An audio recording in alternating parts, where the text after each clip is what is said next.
صحبت اور غسل جنابت۔ صحابہ کرام رضی اللہ عنہم کے درمیان غسل جنابت کا ایک مسئلہ زیر بحث آیا۔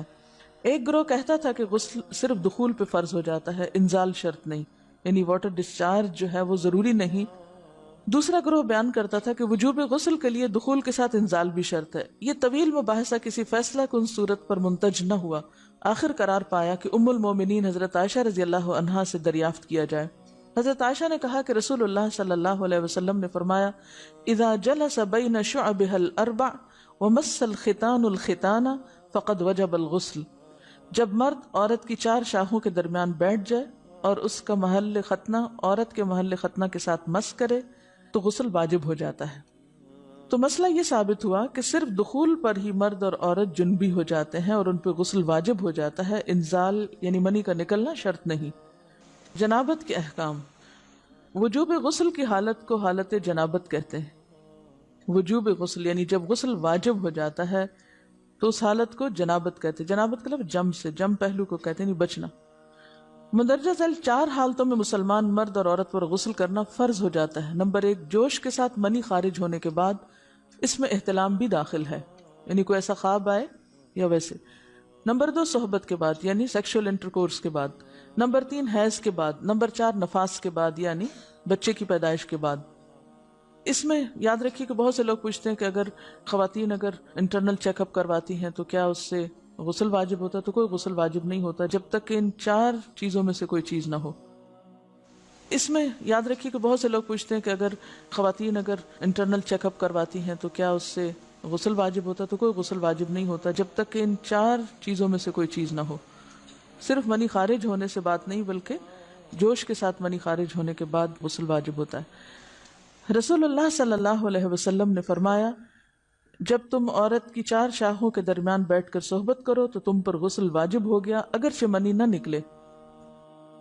آپ نے غور کیا ہوگا کہ طہارت کے مسائل بہت تفصیل کے ساتھ اور اپنے اندر بہت ڈیٹیلز رکھتے ہیں، اور بہت سے موضوعات ایسے ہیں کہ جو انسان کی ظاہری زندگی نہیں بلکہ اس کی نجی اور ذاتی زندگی سے متعلق بھی ہیں، لیکن اس طرح پبلکلی ان کو پڑھانا اور ان کو سکھانا یہ بھی ایک ضرورت ہے، کیونکہ آپ صلی اللہ علیہ وسلم نے انصار کی خواتین کی تعریف کی کہ انصار کی خواتین کتنی اچھی ہیں جنہیں حیا دین کا علم حاصل کرنے سے نہیں روکتا۔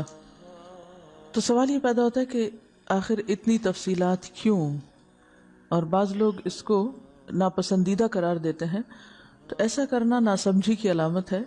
ہم دیکھتے ہیں کہ انسان اگر اللہ کے بتائے ہوئے طریقے کے مطابق زندگی بسر کرتا ہے تو اس میں خیر ہی خیر ہے، اور وہ صرف خیر اس کی اپنی ذات تک نہیں رہتی، بعض اوقات دوسروں کی بھلائی کا ذریعہ بھی بن جاتی۔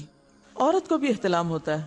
ام المومنین حضرت سلمہ رضی اللہ عنہا روایت کرتی ہیں کہ حضرت ام سلیم نے رسول اللہ صلی اللہ علیہ وسلم سے کہا، اے اللہ کے رسول، یقیناً اللہ حق سے نہیں شرماتا، یعنی حق بات اور ایک ضروری بات جو ہے اس کو واضح کرنا ضروری ہوتا ہے، اور اس معاملے میں شرم سے کام نہیں لینا چاہیے، کہیں ایسا نہ ہو کہ انسان انجانے میں غلط کام کرتا رہے۔ تو یہ کہہ کر انہوں نے مسئلہ پوچھا، کیا عورت پر غسل ہے جبکہ اس کو احتلام ہو؟ آپ نے فرمایا ہاں، لیکن جب پانی کا نشان دیکھے یعنی منی دیکھے۔ اس پر حضرت ام سلمہ نے شرم سے منہ چھپا لیا اور عرض کیا، اے اللہ کے رسول، کیا عورت کو بھی احتلام ہوتا ہے؟ آپ نے فرمایا ہاں ہوتا ہے، تیرا داہنا ہاتھ خاک آلود ہو، یعنی یہ ایک پیار کی ڈانٹ تھی۔ اور اس میں ہو سکتا ہے کہ مزاج کا فرق ہو، بعض خواتین کے ساتھ ایسا نہ ہو اور بعض کے ساتھ ایسا ہو، لیکن اس میں جو اصل چیز ہے وہ ایکسیسو واٹر ڈسچارج ہے۔ اس میں کہیں ایسا نہ ہو کہ لیکوریا وغیرہ کے ساتھ اس کو ریلیٹ کر دیا جائے، دونوں چیزوں میں فرق ہے۔ اور احتلام جو ہے وہ سوتے وقت ہوتا ہے، یعنی سو کر اٹھنے پر اگر انسان اپنے کپڑوں پر زیادہ ڈسچارج دیکھے، خواہ کوئی خواب یا کوئی فیلنگ یاد نہ بھی ہو، تو پھر غسل کرنا ضروری۔ معلوم ہوا کہ عورت یا مرد نیند سے اٹھ کر اگر تری یعنی نشان منی دیکھیں تو یہ احتلام کی علامت ہے، لہٰذا ان پر غسل کرنا فرض ہو جاتا ہے۔ اور اگر احتلام کی کیفیت انہیں یاد ہو لیکن نشان نہ پائیں، یعنی خواب یاد ہے لیکن کوئی سامنے علامت نہیں، تو غسل فرض نہیں ہوگا۔ ایسی صورت میں شک کی ضرورت نہیں ہے کہ نہیں میں نے خواب دیکھا اور مجھے خواب بالکل صحیح یاد ہے تو مجھے نہانا چاہیے، نہیں، محض خواب پر نہیں نہایا جائے گا جب تک کہ فزیکلی کوئی ایسی چیز سامنے دیکھی نہ جائے۔ حضرت ام سلمہ روایت کرتی ہیں کہ میں نے کہا اے اللہ کے رسول صلی اللہ علیہ وسلم، میں اپنے سر کے بال خوب مضبوط گوندتی ہوں، کیا میں انہیں غسل جنابت کے وقت کھولا کروں؟ آپ نے فرمایا ان کا کھولنا ضروری نہیں، تیرے لیے یہی کافی ہے کہ 3 لپ پانی اپنے سر پر ڈالے، پھر اپنے سارے بدن پر پانی بہائے، پس تو پاک ہو جائے گی۔ یعنی بالوں کی جڑیں بھیگنا، سکن بھیگنا ضروری ہے، سارے بال کھولنا ضروری نہیں ہے۔ جنبی کے بالوں کا مسئلہ، حضرت عائشہ کو خبر ملی کہ حضرت عبداللہ ابن عمرو عورتوں کو غسل جنابت کے لیے بال کھولنے کا حکم دیتے ہیں۔ فرمانے لگی ابن عمرو پر تعجب ہے، انہوں نے عورتوں کو تکلیف میں ڈال دیا، وہ انہیں سر منڈوانے کا حکم کیوں نہیں دے دیتے؟ یہ حضرت عائشہ کی ڈانٹ تھی، یعنی وہ یہ تو کہنے کہ عورتیں بال کھول کھول کے نہائیں، تو وہ پھر سیدھا یہی کہیں کہ عورتیں بال منڈوا لیں۔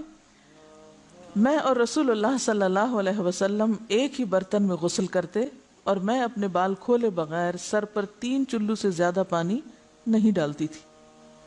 معلوم ہوا کہ غسل جنابت کے لیے بال کھولنے کی ضرورت نہیں، مگر یہ حکم صرف غسل جنابت کا ہے، غسل حیض کے لیے بالوں کا کھولنا ضروری ہے، کیونکہ وہ مہینے میں ایک دفعہ ہے۔ حضرت عائشہ سے روایت ہے کہ انہیں رسول اللہ صلی اللہ علیہ وسلم نے غسل حیض کے لیے فرمایا اپنے بال کھولو اور غسل کرو۔